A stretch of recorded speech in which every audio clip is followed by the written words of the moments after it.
Welcome to Not Milk Never Milk. Subscribe if you're lactose intolerant. You'll start by confirming power and a clean signal path. Check AC cable, PSU LED, and breaker. Once stable, power the console in sequence per manufacturer instructions. Next, verify channel routing and pre/post fader status so you know where audio should flow. Make a quick backup of the current scene and label cables to avoid confusion.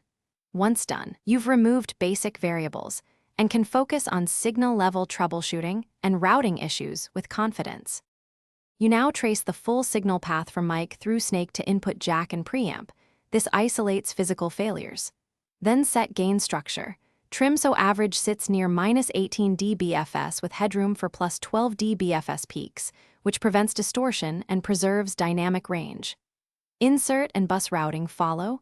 Confirm compressors, EC, and effect sends are engaged in the correct order.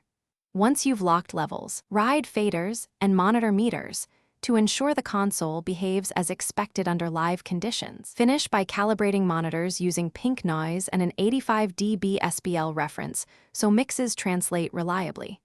Save the final scene and document settings, firmware versions, and any changes. This makes rollback simple. If an issue persists, isolate by swapping the problematic channel with a known good channel and test with a verified mic and cable to find faulty hardware.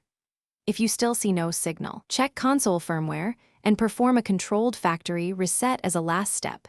Keep your backup handy.